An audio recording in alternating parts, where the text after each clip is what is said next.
Transfiguration 7 decades before. The light filled the room as if it was daylight.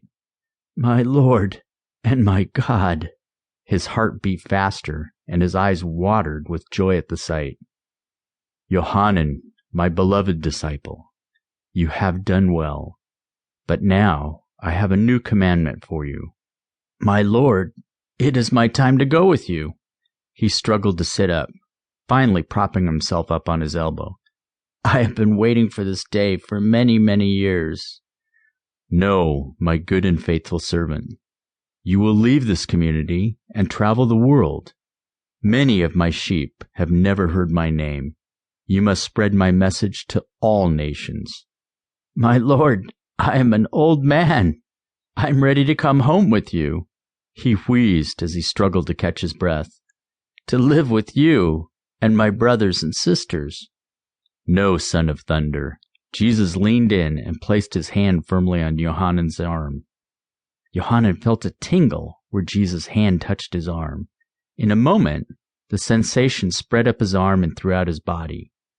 Jesus withdrew his hand and smiled down at Johannan. "You will live as other men and show them my love through your life.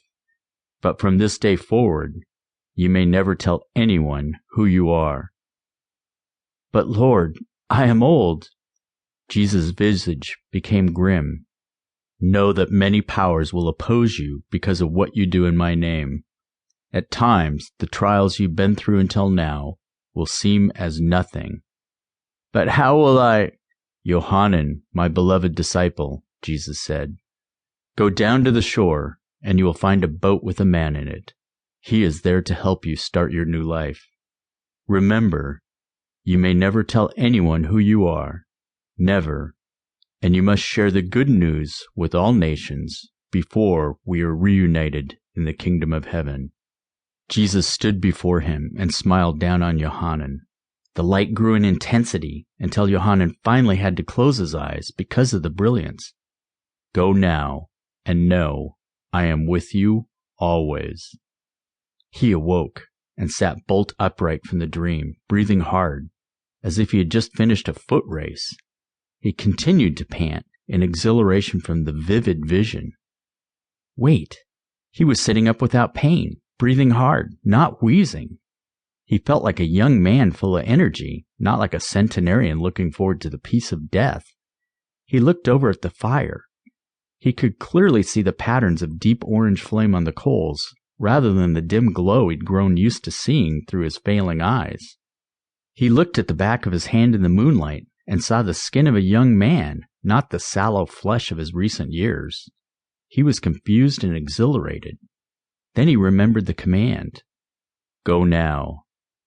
Johannan pulled back his blankets and swung his feet over to the dirt floor.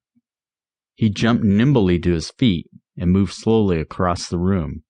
He gently eased the door open and stepped out into the night. He could clearly see the brilliance of the individual stars above and hear the splashing of waves on the nearby shore. Johannan started walking toward the beach and then broke into a sprint, reveling in his newfound energy. He could feel the cool sand between his toes. As he pushed off with each step, he noted the absence of pain in the joints. He resisted the urge to burst into joyous laughter. As Johannan approached the shore, his pace slowed.